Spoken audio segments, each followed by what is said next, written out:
compression to the posterior paraspinal muscles, including splenius capitis and splenius cervicis. I'm showing them how to receive the client's neck. Usually what you have to do is you have to communicate verbally with the client and ask them for feedback. I'll usually use maybe 50% of the pressure I think I can deliver and continue to communicate with them to push them just a little bit further.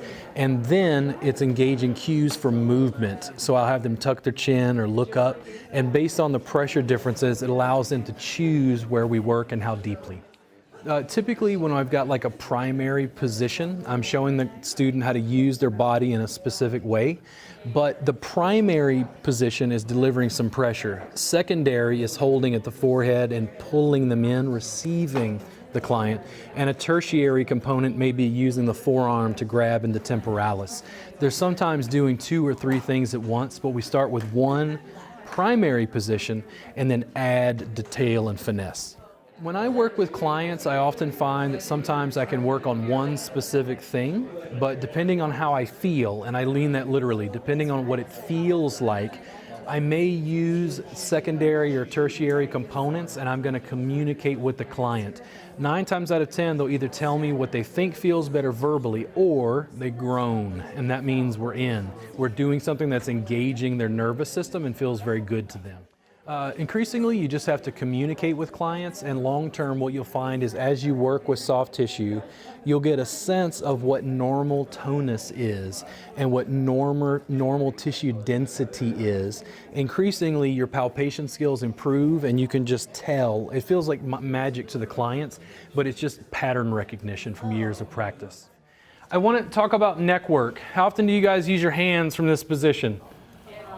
I want to, from the Psyche-Truth video that floated the other day, Psyche-Truth was interesting because they forced me to work on a table because they needed stuff for YouTube that looked like massage. But they're not massage therapists, and I went, table tie. Leave your clothes on, watch. And literally the model, I'd say, where do you feel pain? They're like, low back. I'm like, okay, we'll do low back. Improvise for an hour. All those Psyche-Truth videos are gold, guys. They threw me on a table. You want to see table work? And their production value is high, okay? When I did the video recently, it was neck work. And I noticed I used my fingers very, very little. And I wanted to demonstrate a little bit of what you can do, okay? Table work, working with somebody. I use my fingers and I go, oh, where's it got tight? Ooh. Hey, this actually doesn't feel, it's pretty nice, Michael. It's long and lengthened and balanced. So I've got all this mobility, right? I can kind of traction one side, a little bit of slide. How's that? Good. Yeah, all this.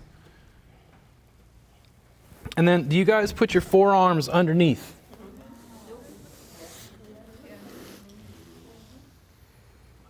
How's this, Michael?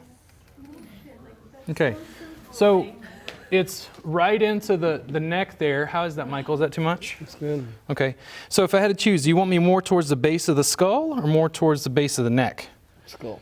Base of the skull, right there? Mm-hmm. Okay. Now, how's this right here?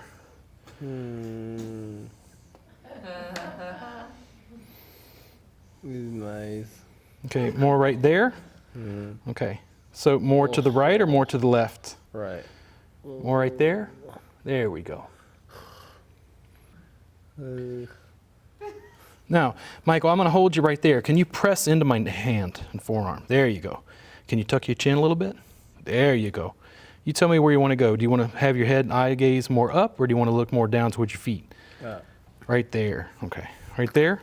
If I assist.